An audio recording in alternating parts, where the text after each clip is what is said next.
What's kind of cool, the opening illustration I'm going to tell is about interaction I had with my mom when I was 10, 11 years old. And my mom, in 4 or 5 years of me preaching, she's only heard me preach one time, which was Christmas 2 years ago.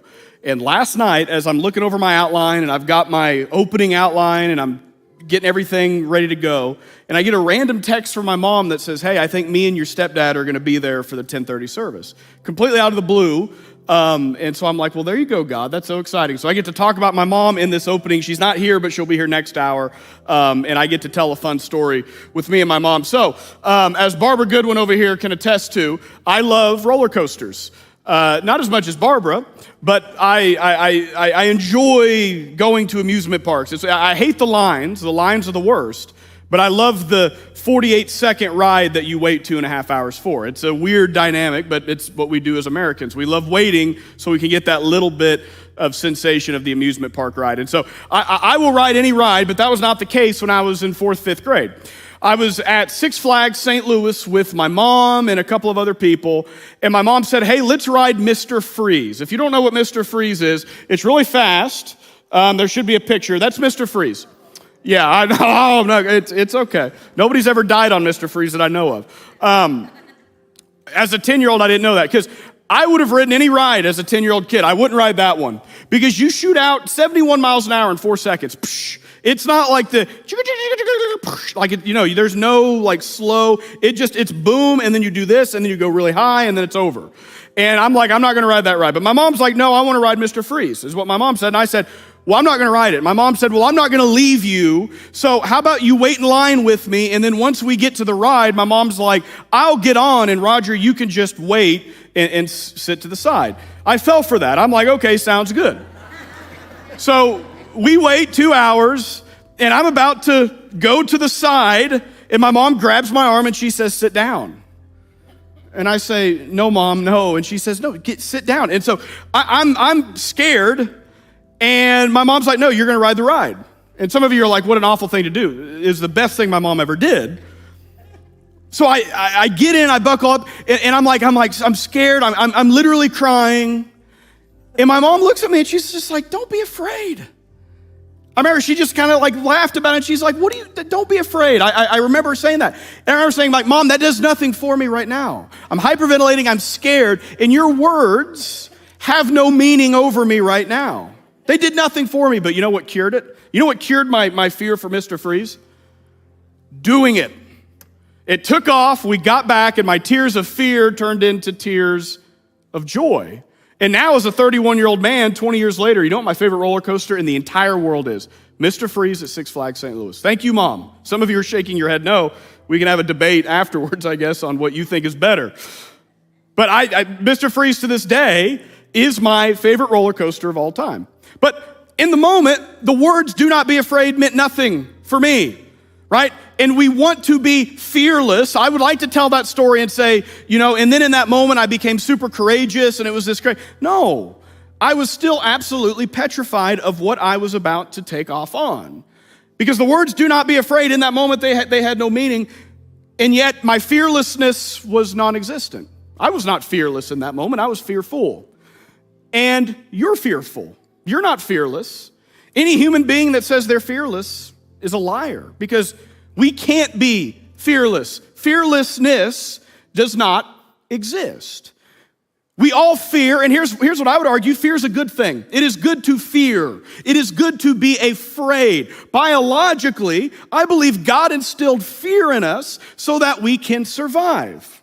If I'm walking and I see a snake, my fear could potentially save my life. Let's say it's a poisonous snake. Let's say I don't fear that snake, and I say, look at you, you little cuddle muffin, and I get bit by the snake. I die because I did not fear that snake. Fear is meant to be a good thing, but for us, we say, no, there's no way fear could be a good thing. Because what is fear? By and large, when we fear, what are we doing? And this is what we do when we fear. Fear is when we project into the future by remembering the past. So we remember the past, we remember something that happened, and we project that into the future. And that could potentially save our lives. I have cousins that live in Oklahoma. They live right in the middle of Tornado Alley. And I remember as a young kid, it started storming. The clouds got dark and it was a thunderstorm. For me in Missouri, that means nothing. It happens 12 months out of the year. But my cousin, who was a lot tougher than me, starts freaking out. And I'm like, dude, what are you doing?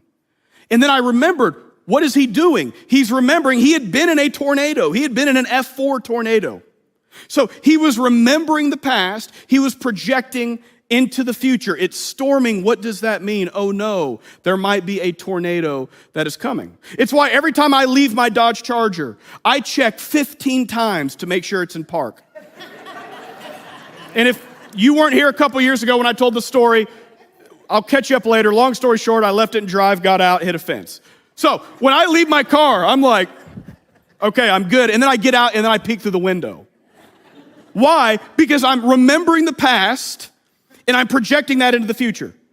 When I deal with youth students, I have girls all the time and I say, you got a boyfriend? They say, no, I'm never dating boys again. Why? Well, because the last one was a jerk. Oh, so you're afraid to date. Why? Because you're remembering the past and you're projecting that into the future. That's what fear is, and fear is supposed to be a good thing. Fear is supposed to warn you. And by the way, when my middle school girls say that, I say, good. That's exactly what you need to think until you're 24. That's exactly what you need to think. So, fear is meant to be a good thing, but the fact is we don't see it as a good thing. So many of us, we think of fear and anxiety, and it overcomes our life. It dictates our life. And here's the fact is that more Americans today in 2024, we are more anxious, we are more fearful than ever before. Americans are more anxious. 20% of Americans, as of today, have been diagnosed with an anxiety-related illness. That's 40 million Americans, 20% of adults in our country. And I am one of those adults. I was diagnosed with acute anxiety disorder and depression when I was in high school, middle school area. And anxiety is something that I struggle with, have struggled with my entire life. Now, I know many of you, I've talked to you because as a pastor, when I get prayer requests, you know the number one prayer request I get, it's not even close. Pray for my anxiety. Not even close. When we had our women's conference, I think you could ask our women, what was the number one prayer request we got? Pray for my anxiety. We baptized 12 women up there. You know what every single one of those women had in common? They had something in their life that led to anxiety or was making them anxious. Anxiety, and I talk to some people and they say, well, anxiety, we all have anxiety. No, we all get anxious. You get anxious. If I'm walking and see a bear, I get anxious. That's not anxiety, that's normal. You should get anxious. Anxiety is not getting anxious over big things, it's getting anxious over nothing. It's waking up afraid and not even knowing why you're afraid. It's fearing the smallest things, and it's catastrophizing. That's a big word, catastrophism. My therapist taught me that word. Catastrophism is my middle name for so many days out of the week. What is catastrophic? Catastrophic. The smallest thing. My wife texts me, hey, I need to talk to you when you get a second. Oh no, she wants a divorce. It's over. I mean, and you laugh, but like if you ever text me, by the way, hey, pastor, this is so-and-so. Do you have a minute? I need to talk. Tell me what you want. Just text it, okay? Don't make me wait. Funny story. United States Postal Service, they have this thing called informed delivery, where you get an email of your mail before it even it's a picture of your mail. It's one of like 3 things the government has done in the last 10 years that has positively affected my life. It shows a photo. And then I'm like, oh, great, I'm getting a mail from this person. I need to go check the mail. I woke up one Friday. This has been less than a year ago. I was the pastor here. I get an email that I have a letter from my best friends in the world, the Internal Revenue Service. 7:30 in the morning. I see this email. I'm not kidding you. For the next 2.5 hours, this is real. The things that went through my head. I've accidentally forged something on my tax records. I have made a purchase that was illegal. I went from everywhere where I'm gonna get arrested, I'm gonna lose my job, my family's gonna leave me, I'm gonna be on the front page of the Laclede County Record. I don't even know if that exists anymore, but like, my name's gonna be all over Lebanon. You know what it was? 10 o'clock. I almost tackled my mailman to get that IRS. It was an $8 refund on my state taxes. $8. Catastrophism, I catastrophized. And so many of you can relate to that. So many of you, I see so many of you nodding because that is your life. You fear and you fear and you fear. And I pray for so many of you that said, hey, Roger, please pray for my anxiety. And many of you that have done that, you've heard me respond, hey, I'm going to do that, but will you please pray for my anxiety? Because it's something that is so debilitating. And it doesn't make you abnormal. It doesn't make you inhuman. It's a struggle, and it's something that we fight in a fallen world. So many of us, we are succumbed by fear every single day. And if you're like me, I don't want to be fearless. I just want to fear less. That's all I want. I just want to fear a little bit less and not be overcome by fear. And the question is, well, how do we do that? How do we do that? And the Christian answer is this. What would Jesus do? Right? That's our bumper sticker. What would Jesus do? And I'll tell you exactly what Jesus would say. He would say, fear not, or don't be afraid. It's like I'm on Mr. Freeze with Jesus. And I'm scared, and Jesus is like, hey, don't fear not. And I'm like, Jesus, that does nothing for me right now.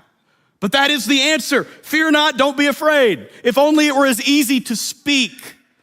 But I want to dive a little bit deeper and see truly what Jesus has to say. So we're going to begin in Matthew chapter 10 to begin. We're going to start in verse 28. Just a little bit of context. Jesus has just called his disciples. He's called his disciples. He's about to send them into uncharted territory so that they can preach the gospel and that they can reach the lost sheep of Israel, the Israelites that do not know Jesus. He says, hey, you're going to go into unknown territory. You're going to go into areas that you've never been before. You are going to be so stinking scared. But Jesus says, as you go into there, I want you to know this. And this is what Jesus tells his disciples who are anxious. They're fearful of the unknown. And Jesus says, this is what I tell you. Beginning in verse 28, Jesus says, do not be afraid, there it is again, of those who kill the body, but cannot kill the soul. This is an incredible statement because in our world, that's the only thing you should fear. Jesus says, hey, the things that can kill the body, don't be afraid of those things. What kills the body? Mass murderers, dictators, bears, snakes. I mean, the worst things are what kill the body, right? And so Jesus says, hey, don't be afraid of those things. If I'm a disciple, I'm saying, Jesus, that's the only thing we should be afraid of, is what kills the body. Because what do we have without the body? You say, don't be afraid of those, of the people that want to physically hurt you, the people that may point a gun at you and may even pull the trigger. Don't be afraid of those people. Don't be afraid of knife-wielding people that want your head on a plate. Don't be afraid. Those are just things that kill the body. Don't be afraid of that. And I can imagine the disciples are like, Jesus, the only thing in this world we should be afraid of are the things that kill our body. But then Jesus says this. He says, rather, be afraid of the one who can destroy both soul and body in hell. So you want to be fearless. Jesus says you shouldn't be fearless because there is something you should fear. And it is the one that can destroy both soul and body in hell. Who is that? That's our Almighty God. You say, Roger, Jesus says you should fear God. Absolutely, you should fear God. But I think sometimes as Baptists, we misconstrue that statement of what it means to fear God. We don't mean fear God like in a dictator sense, not a terror fear, but a reverent fear. I heard one pastor say, Christians should fear God in the way that a soldier fears his gun. Not because you're terrified of the gun. You know how to use the gun. You know how to utilize the gun, but to understand the power of the gun, because that gun is the only means of survival when you go out on that battlefield. So yes, every soldier, every police officer, you should fear your gun, but not in a terroristic sense. You should revere that gun and understand the power that comes with it. Jesus says people that hurt you, people that want to kill you, and maybe people that do kill you, don't fear them. That's futile. Fear the one that can destroy both body and soul in hell. He continues in verse 29. He says, are not 2 sparrows sold for a penny? And then we'll finish that verse and go back to that. Are not 2 sparrows sold for a penny? And then, yet not one of them will fall to the ground outside your Father's care. Okay, go back to the sparrow. Are not 2 sparrows sold for a penny? What does that mean? I was talking with Steve, our secretary, and I'm like, do we even have sparrows in Missouri? And then I Googled sparrows in Missouri, and apparently they're like, that would be like me asking, are there ants in Missouri? So I'm an idiot when it comes to bird zoology, if that even is what it's called. But sparrows, I don't know much about sparrows, but back then, sparrows were like possums with wings. Sparrows were very, very lowly birds. You would eat a sparrow if you were poor. Because in the Gospel of Luke, Luke talks about he buys 5 sparrows for 2 pennies. They were very, very cheap. They were lowly. And yet what Jesus is saying, he says, you know the sparrow, the one thing that none of you would put in your mouth, the one thing that none of you would eat or associate with, that lowly creature, says even God created that with a purpose. That even God has the final say over that lowly sparrow. That fly that you swatted this morning, there's 2 truths. God created that fly. And by the way, I'm not advocating I'm not a hippie, don't kill the flies. I kill flies all the time. But there's 2 points. A, God created that fly. And B, God has the final say over that fly. The same is true. Jesus says, the sparrow, the lowly sparrow, God has the final say. And it's no different for us. Why do bad things happen to good people? I don't know, but I know this, God has the final say. Why does this terrible person get to get all of these things, but then all these, I don't know, but I know this, God has the final say. And that's what he's saying. And then he says, as he concludes that verse, going to the next part, he says, yet not one of them will fall to the ground outside of your Father's care. Your Father's. It's personal. The old covenant, they never would say your Father, it would be the Father. Because that was the way you revered God, but Jesus is making it personal. He's saying, no, he's your dad. He's your Father, and guess what? Just as he has the final say over that lowly sparrow, he has the final say over you who were created in his image. And when you're afraid, when you're fearful, when you're scared, God has the final say. So then he says, he concludes this part, and even the very hairs of your head are all numbered, so do not be afraid. There it is again. You are worth more than many sparrows. And the disciples say, great, Jesus, thanks. But how do we apply this? What does this look like? That's a pretty image, but how does that actually help us? And to answer that question, I want to go back 2 chapters.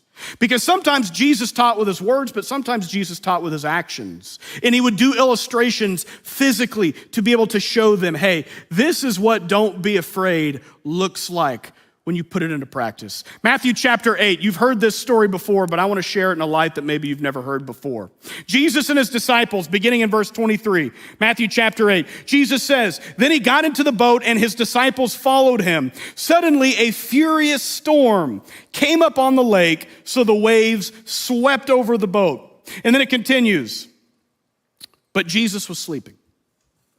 But Jesus was sleeping. And the disciples are looking at him.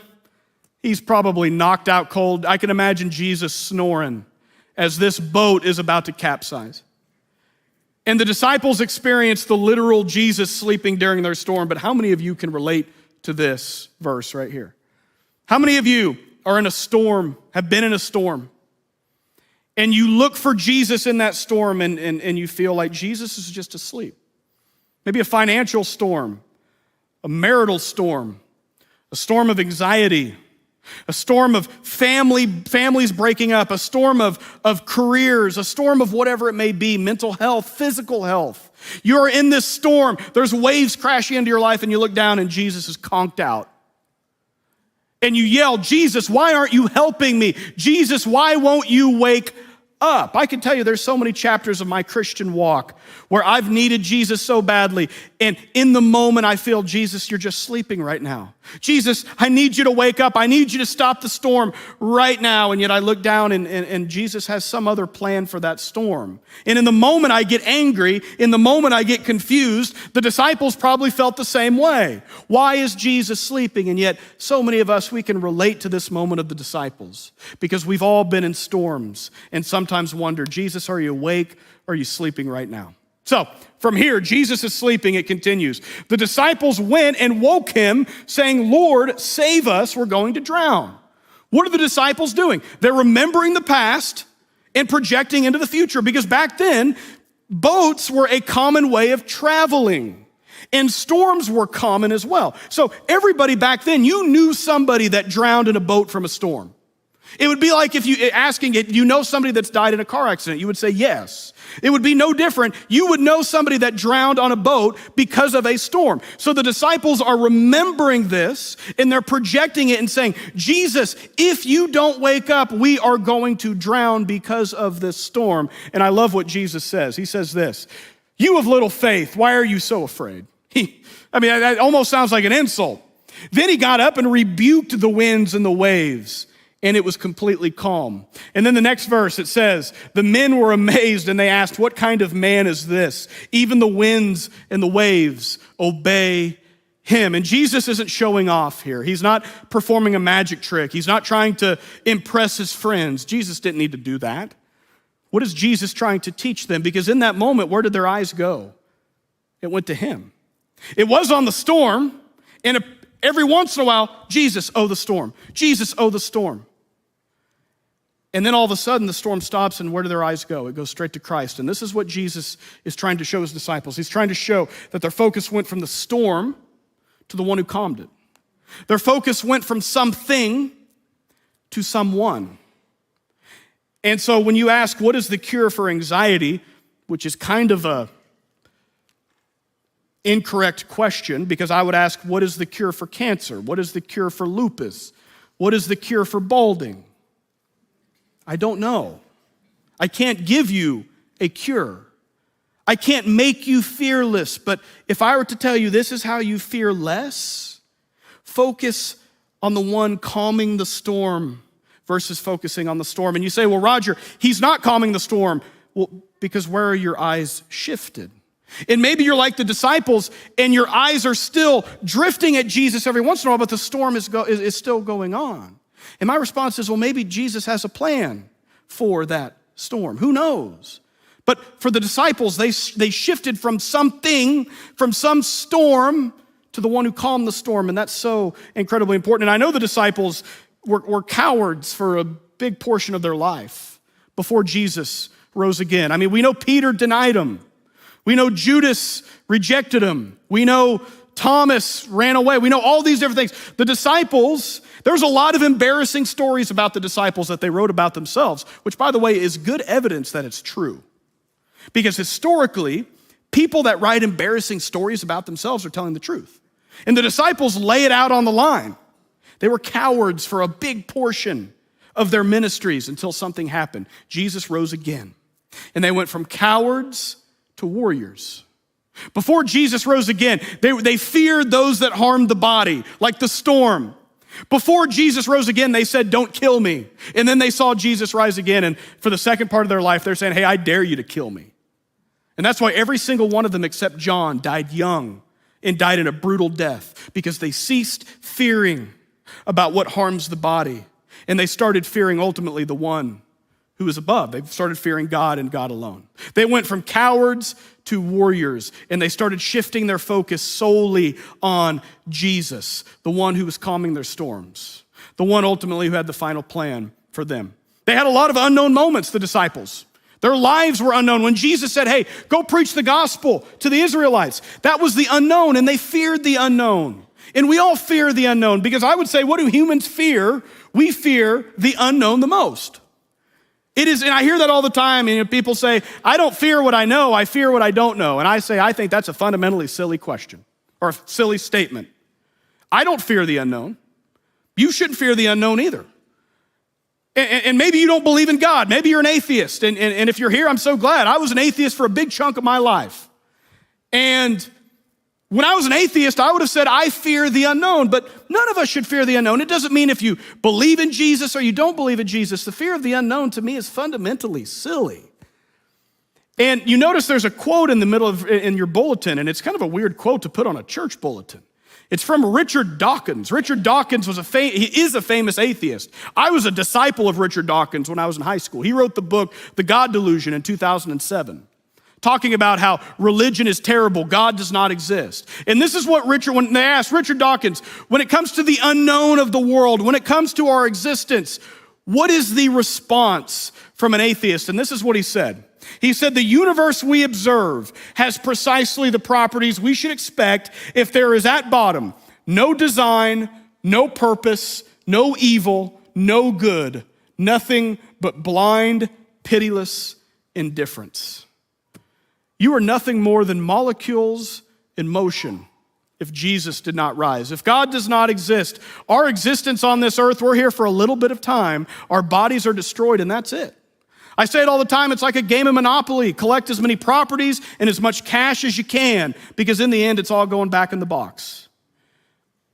If God does not exist, if Jesus didn't rise, then this is all blind, pitiless indifference. Who cares about the unknown? Because in 150 years, none of it matters. We're in eternal sleep. And the unknown is the least of your worries. You should fear the known, which is you are going to die. And maybe you're a Christian. Maybe you follow Christ. And you're like, well, I fear the unknown, Roger. Well, you especially shouldn't fear the unknown. Because there's two things you can know if you follow Jesus. It's these two things right here. If God exists, if the Bible is true, our bodies will be destroyed and our souls go somewhere.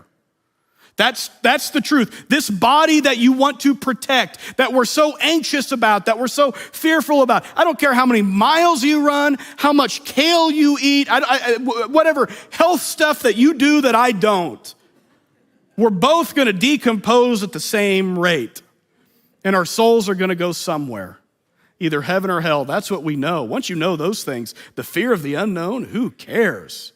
It doesn't matter about the unknown because we know one thing. We know Jesus rose. We know Jesus was the Son of God. We know he left behind an empty tomb. Once you understand that, once you know that, and once you let that change your life, the unknown becomes noise. It's pitiless indifference, in the words of Richard Dawkins. So, when we talk about anxiety, we talk about fear. And if I can't be fearless, how can I fear less?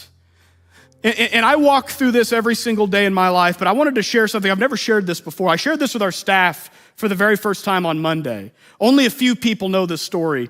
And it's honestly a story I wasn't going to share ever.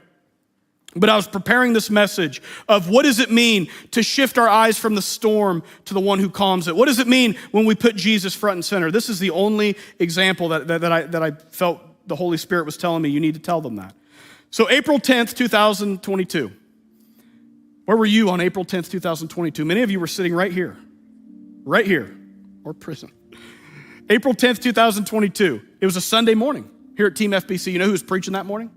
I was preaching that morning. It was during the 10:30 service. And one thing about me, I haven't preached for very long. But I remember the first few years of me preaching, I felt like every sermon was just a grand slam. And I was just like, yeah, I felt really good. And like, God, I know you're so proud. And so-and-so accepted Jesus. And man, that's exactly what I wanted. But on April 10th, 2022, I was here on a Sunday morning. I was preaching. It was the Sunday before Easter. And I looked down, and as I'm making a point, my mind completely goes blank. And I look out in the crowd, I look at all of you, and all I see is a blur. And my knees start to buckle, my fingertips start to go numb, and for the first time in my life, I don't have control over what I need to preach. And I talked to my doctor. My doctor said, you had a panic attack. You had an actual panic attack in front of 400 people with people watching online. And I've never gone back and watched that message. I've never done it. But I know that the next minute of me talking made absolutely no sense because I was doing everything I could not to fall to the ground and start shaking. And I somehow got through the message, and I went to the pastor's office. I was the middle school pastor. I went to the senior pastor's office, who was Matt. A few days later, I sat down with Matt, and I told Matt, I said, Matt, I'm never going to be able to preach again. And he shut the door, and he said, why? And I said, because I've lost control. I can't do it anymore. I said, what I experienced on Sunday, the storm that was in my life, I said, I can't go back on that stage again. The only place in this world that was safe to me in that moment of my life was this right here. This was my safe spot. And in that moment, it was taken away from me. I said, Matt, I still want to be on staff. I want to still help with the youth, but I can't preach anymore. And Matt said, okay. But before you decide that, he says, I want you to close your eyes. And so I closed my eyes, and Matt said, I want you to go back to the moment you were on stage. And I'm like, Matt, please don't make me do it. And he said, no, you need to do that. So I went back to that Sunday. He said, I want you to go back to the moment you were having a panic attack, the moment you felt your knees buckle, the moment you couldn't feel your hands, the moment your breathing stopped and your heart left your chest. He said, I want you to go back in that exact moment. And at this point in Matt's office, I'm crying. I'm literally crying. And I said, okay, I'm there. And Matt said, okay, now I want you to find where Jesus is at in the room. And I was kind of confused, but I kept my eyes closed. And for about a minute, I was silent, but finally I felt Jesus. I felt his arms on my shoulder, and I said, Matt, I feel him. He's got me. He's holding me. And Matt said, okay, keep that. He said, what is Jesus saying to you? And I took 15 seconds. I didn't hear anything. But it was as if God himself spoke the words out of my mouth. Jordan last week talked about his prayer before the shower and how it wasn't him, it was God. But this is one of 2 or 3 supernatural moments where truly supernatural. And there was 2 things I said in that moment. He said, what is Jesus telling you? What is Jesus saying in your ear? And there was 2 things I said. It's going to be okay. And I promise I'm never going to let go of you. And what's incredible, 2 weeks later, I preached. And since then, the anxiety that I felt on stage, I have anxiety everywhere else in my life. I don't have anxiety right here. And every time I preach, it doesn't matter if I'm preaching to middle schoolers or if I'm preaching to you, there's 2 things in my head before I walk through there. I always say, Jesus, I know you've got me. I know you're not gonna let go. And that's the presence of Jesus in my storm. Doesn't make me fearless. There's still times my hands get a little sweaty, but I know that my eyes are on the one who calmed that storm. And so when I counsel people now for anxiety, when I have people that say, I need to talk to a pastor, and I do pastoral counseling, and they tell me about grief, they tell me about trauma, they tell me about just everyday anxiety, I always ask the same question, okay, where is Jesus in this situation? If I go to the jail, and I'm counseling somebody in the jail and they've made a mistake or they've done something and they feel like their life is over, and I ask them, I say, where do you see Jesus in this situation? And that's the question I want to relay to you. In your storm, whatever storm it is, and you say, well, Jesus, he's sleeping at the foot of the boat. Okay. But take yourself out of the boat, and instead of focusing on the storm, find Jesus' presence in whatever it may be, whatever is killing you, whatever is destroying you. And I can't promise that that'll make you fearless, but I promise you this, it will make you fear less. And specifically, it will make you fear less those that destroy the body. Because in the end, this is just a turtle shell on the side of the interstate. It means nothing. What matters is what's right here. Because everybody has to go somewhere after they die. So, if you would, bow your heads, let me pray. Dear Heavenly Father, Lord, we thank you for this morning, God. I thank you for the opportunity, God, on this teacher appreciation as we talk about teachers and how grateful we are for them. God, as we celebrate our women's conference and just talking about the fruit of that, God, I pray now for our country. I pray for our world and specifically our community and our church, God, as we talk about fear and anxiety. God, something that 20% of Americans every single day, they walk around with fear and anxiety in their hearts. I'm one of those people that struggles with anxiety. God, I pray today that you do everything you can to help be on our boat during the storm, that you be present during our storms, and that you allow us not to fix our eyes on our circumstances, because circumstances are temporary, but Jesus, that we're allowed to focus and shift our eyes on you, because you are not temporary. And God, when we do that, our storms can seem like nanoseconds, because in the end, eternity is in the midst. With all heads bowed and all eyes closed, maybe you've never accepted Christ. Maybe for you, the world, you may not use the words blind, pitiless indifference, but that would basically describe it for you. You don't know what happens when we die. You've never thought of heaven or hell, but you know that there must be something beyond yourself, and I'm here to tell you that that's true. Maybe you've battled with mental health, depression, anxiety. Listen, I love you. There's people here that love you, and God loves you, and he wants nothing more than to be able to help you. And he wants you to begin a relationship with his son, Jesus, today. So if that's you right now, if you're screaming for help, if you're screaming to get out of the storm, Jesus is ready to rescue you. Say, God, I know that I'm a sinner. Say this to God right now. Pray this in your heart. He's listening to you. God, I know that I'm a sinner. I know that I fall short. I know that I've done things in my life I'll never be able to take back. But God, I know that Jesus Christ, he died for me. He lived, but he died a brutal death. And 3 days later, he rose again. He rose from the grave. And because of that, this world is not blind, pitiless indifference, but there is something in this world that matters. And I know that as my body will be destroyed, my soul will go to heaven. I will be united with my Creator, and I will be in the arms of Jesus Christ. Today, I know that. I accept that. But beyond accepting it, God, today, I promise to follow Jesus Christ for the rest of my life. If you said that prayer for the very first time, you took those words, you made them your own. I'm so incredibly proud that you made that decision. The angels, they are rejoicing in that decision because your eternity has just been determined. My name is Roger. I would love to have a conversation with you. We've got a prayer team up here. They would love to talk to you. Just let them know, hey, today's my day. We'll know exactly what that means, and we would love to be able to help you in your next step. So God, in closing, again, I pray for fear, anxiety. I pray for fearlessness, God, that we can wear it as a badge, that we can fear as little as possible, God, and understand that you are everything. You are the Alpha and the Omega, and that's all that matters in this small world that we live in. God, we love you so much, and we say these things in the name of Jesus Christ. Amen. Amen. Thank you so much. Have a great week. Go build a bridge.